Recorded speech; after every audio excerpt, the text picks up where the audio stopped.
I don't know if anyone else ever feels this way, but I constantly am looking back at the past, feeling like everything has changed and absolutely nothing has changed at the same time. So this has been a fun kind of like break, a couple of weeks that I've been taking as I'm in between jobs. And I remember reading online that when you're in between jobs as an adult, it's the one time where you have no responsibilities and nothing to do. Our train is about to. And on my little break, of course, I wanted to take the opportunity to travel in the middle of the week when prices were cheaper and the trains were emptier. And I had always had Zermatt on my list, I think for the past 2 years now. And as you guys know, I've traveled to Switzerland. I believe this is my 11th trip to Switzerland. I've seen all of the major cities, a lot of the small towns, and I had never done Zermatt. And I had heard a lot about it and I wasn't sure what to expect, but honestly, it exceeded my expectations. I was not expecting to find such a cute, approachable little ski village. I thought it would feel very exclusive, very opulent to say the least.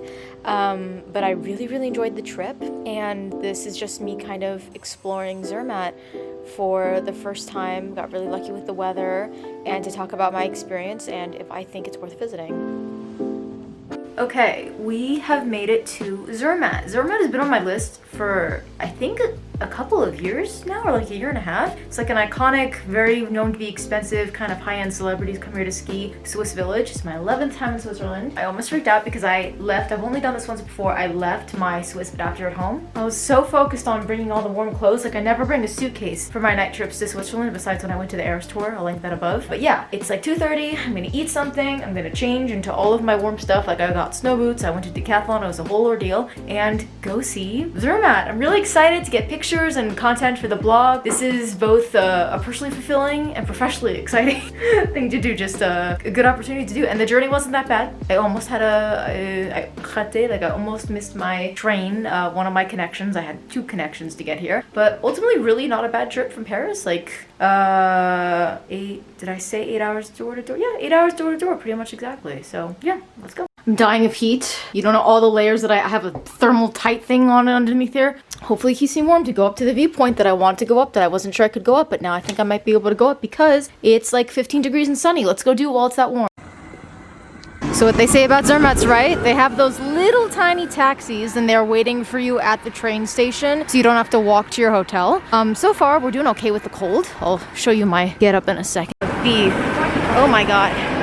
It is really hard to take pictures and film when you're wearing ski gloves. I went to Decathlon. Was it yesterday? No, it was Monday. But I am being ballsy and I'm trying to go up this famous Matterhorn view that you always see the pictures when you Google Zermatt. This is the picture that you see. Obviously would have been nicer to go do it at sunset or in the dark, but it's gonna be like 9 degrees Fahrenheit. I don't know what that is in Celsius because it's not a typical Celsius thing that I have to convert, but we are doing it.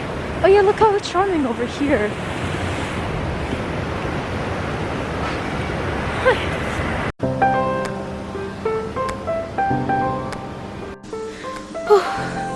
So far I can't lie to you, this is not that different than just any other Alp village, but we're gonna explore more. There's the Matterhorn behind me, I just saw it. That's such a bucket list item, so cool.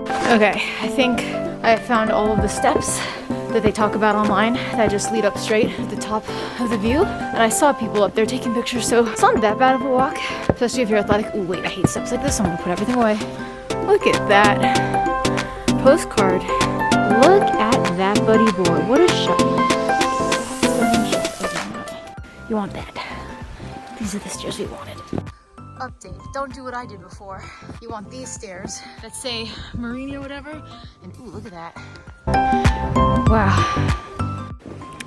I have to say, this is actually one of those views that is much better in person than it is when you see it in a picture or a card. It's really pretty in person. I was not expecting that because this is, as you guys might know, my 11th time in Switzerland, so it's hard to impress me, but wow, look at that. Jesus. This is really stunning in person. Wow, absolutely stunning. Gotta see it with your own eyes. I'm quite surprised because I don't know if you can see right there. They're paragliding here even in the winter, so whew. Yeah, Marini, totally worth doing. I mean, just look at that. Yeah, the no cars definitely helps add to the charm. Look at this. This is really iconic. This is Definitely not underrated. Oh, look at this. Lots of bars. I don't find this underrated at all.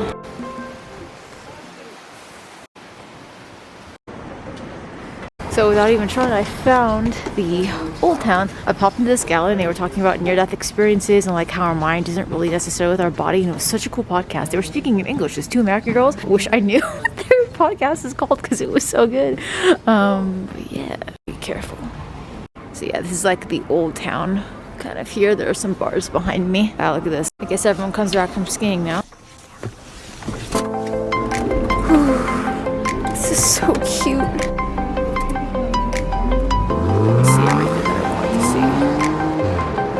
Not gonna like that. So I think maybe I'm saying it wrong. They're saying Zermatt. I'm saying Zermatt, maybe because I'm American in my accent. We're gonna go into Migros now to also warm up again without buying anything, but it's really cute and charming.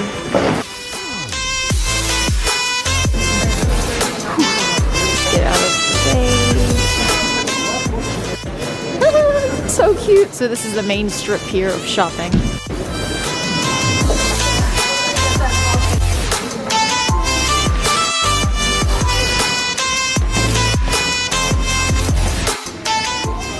There's some Matterhorn in the distance when you shop. Not in the slightest. This is stunning.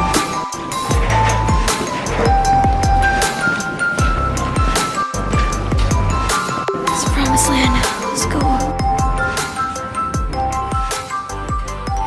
Yeah. Whew. I just got into the room. I'm so proud of myself. Although, like, I came with the right gear this time, so obviously I wasn't as cold. But wow, it's definitely not overrated. I don't ski, and I find this very pleasurable. Kind of, everyone was coming back from skiing at like 4 o'clock. So yeah, you come back from skiing, you go to your resort if you're rich or whatever. Well, I don't want to say rich, that's a mean word, cut. If you're well off and you can go to one of the many resort hotels here, you go in the hot tub, you go in the sauna, you go and then you go for your après ski and you go for your dinner, and it's really cute and charming. And I mean, that Marini 28 viewpoint, it is so much prettier in person than it is in pictures. So there's a fridge because this is like a hostel hotel, but I have a private room because I'm 27 and so over sharing rooms with people. Change your mind, I'm in for the night, I'm done. I have no more memory on my memory card on my camera, so sorry if this is not the best quality. I'll wipe my memory card when I get home tomorrow, and then it'll be a fresh, empty memory card for the new year. But is Zermatt worth visiting? I cannot talk. Is Zermatt worth visiting even if you don't ski? I think 1000% yes. Honestly, this exceeded my expectations. I was not expecting the Marini 28 viewpoint and just all of it to be so beautiful. I don't think it's overrated at all. And then on top of it, if you like to ski, then you can go skiing and you come back and you have all of those bars. It's not as like shop heavy as I hoped it would be. I thought there'd be more like little, you know, kind of like an Interlaken, like little cheese stores or chocolate stores or the Swiss knife stores, you know what I mean? Or just more souvenir shopping. It was a lot of kind of like think Ken, think Beverly Hills, just very Champs-Élysées, Fifth Avenue. It was high-end stuff. Like I walked into a Rolex where there was a watch that was 163,006 Swiss francs, and I was like, anyways, I would totally come here again like on a weekend with friends, kind of like YouTube's Big Bear trip, but I would go to Zermatt instead. So yeah, would highly recommend coming to visit. And I feel like this definitely needs to be winter vibes. The view that I saw today, I mean, the great thing in the summer is you could walk around more, whatever, but this is definitely like a winter vibe Swiss city, so highly recommend doing that. But anyways, I'm just gonna have my tea and my Swiss chocolates, tradition per usual, and we'll go home tomorrow and edit all this footage. So I can't lie, the whole theme of my blog and my YouTube channel has always been honesty and, you know, destination dreamer diaries of sharing my inner thought process instead of kind of everyone else on the internet making these things look nothing but fantabulous on the outside. And even though in London just a few short weeks ago, I was at this point, you know, and everything's just passing, that I thought, oh, it's like, if this is just my life, this is totally fine, this is so cool.